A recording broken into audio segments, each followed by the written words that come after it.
ya Jeffo. Oyama. Oh ya Jeffo. Oh ya Jeffo. Oh no ya wafasu. Oyama. Wafasu.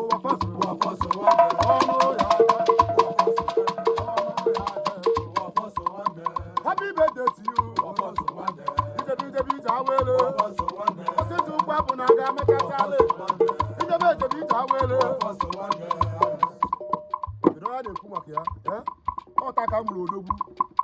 Nwite Jeffrey aka Ụwa Funds odogwu nwoke odogwu na Ebonyi steeti ọkwa isi ngwa ụmụ ụwa nọ na St.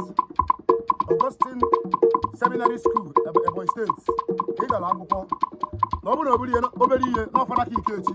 Happy birthday to you bro, long life and prosperity. Ijebe ije wala bose ndokwa kwa na ga amacha tali mmọnwụ na-apụ apụ asị m na ị ga-adị ka esi maka na esi ada agwụ agwụ onye na-ekwu wele ife ọ na-eme asị m ife ọma dịrị ya dara gị ọdịnala ya pụ olu gị ma ọ dịrị mmiri ya si elu gị n'elu ọ gịnị bụ ihe a Ụwa Funds mmọnwụ na-apụ apụ odogwu nwoke ọkwa ogboji ise agụ ka isi aga nke dị na Iheolu Local Government ekelekwe gị Ụwa Funds Chiemerie nwa Jeffrey ekelekwe gị asị m na ọ ga-adịrị gị na mma long life and prosperity. Isi njiri ohere a kelekwe ezigbote nwunye gị ọkwa aka gị makara any living man in this life nwere ihe na-enye ya mmiri maka na ife kwụrụ ife akwụdobi ya. Isi njiri ohere a kelekwe nwunye gị nwaanyị ezi agụ nwaanyị ime ezi ụwa Ozokoro Oluchukwu Angela tata bụ ụbọchị ọka gị ọ sị na nkelekwe gị n'ọkwa dị n'obi aka ebu long life and prosperity. Ijebe ije awere bọchị ndụkwa ọbara ga-ama Jeffrey happy birthday to you.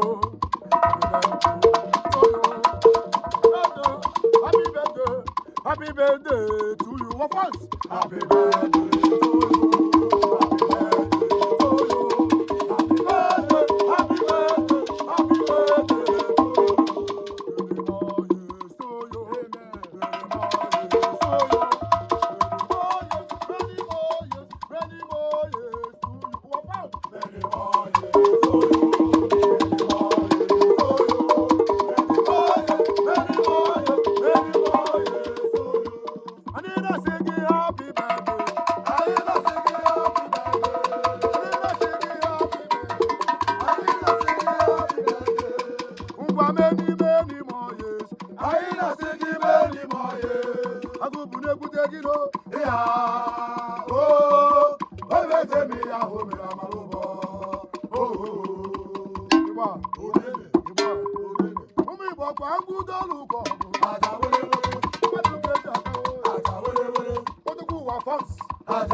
Ogori malo bidia, Oluchukwu Tekwenti.